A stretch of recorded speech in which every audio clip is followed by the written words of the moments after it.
High বন্ধুরা, আমার অমৃত সন্ধানের চ্যানেলে আমি অমৃতা একটা নতুন রিডিং নিয়ে চলে এসেছি। তো আজকে যাদের রিডিং করব তারা হলো লিও, সান, মুন, রাইজিং এবং ভেনাস। এবং আজকের রিডিংটা হলো 2025-এর 25শে ডিসেম্বর। চলো তোমাদের জন্য কি নিয়ে, কি ফরচুন, কি লাক নিয়ে আসতে চলেছে চলো আমরা দেখে নিই। তো প্রথমে আমরা এটাকে শাফল করে নেব। তো লিও বন্ধুরা, চলো দেখে নেওয়া যাক কি ফরচুন ওয়েট করছে তোমার জন্যে।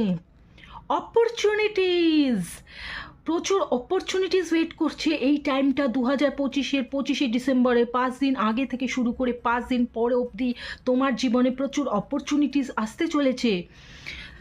এবার দেখে নিই আর কি কি অপরচুনিটিস বা ফরচুন বা লাক তোমার জন্য ওয়েট করছে। চলো বন্ধুরা, লিও বন্ধুরা,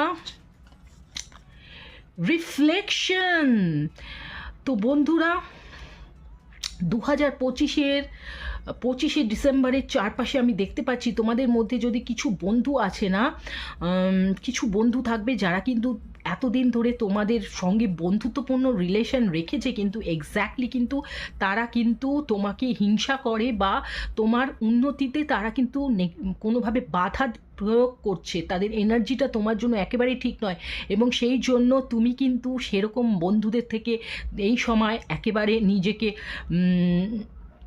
আলাদা করে ফেলবে এবং নতুন কিছু বন্ধুদের সংস্পর্শে তুমি আসতে চলছো যারা তোমার জন্য বহুত পজিটিভ এনার্জি নিয়ে আসছে। চলো দেখে নিই আর কি আছে বন্ধুরা, আর কি আছে বন্ধুরা, চলো দেখে নিই তোমার লাইফে 2025-এর 25শে ডিসেম্বর। ম্যানিফেস্টেশন। এই সময় তুমি যা ম্যানিফেস্ট করবে তোমার সঙ্গে তাই হবে। তুমি মনে মনে যা ভাববে, যেটা চাইবে, যেটার জন্য প্রচুর পরিশ্রম করবে, দেখবে তুমি সেই ফলই পাচ্ছ। সুতরাং যা যা ম্যানিফেস্ট করবে খুব পজিটিভ এনার্জি ম্যানিফেস্ট করবে, কারণ নেগেটিভ কিছু ম্যানিফেস্ট করবে না। ওকে, টাটা, বাই বাই।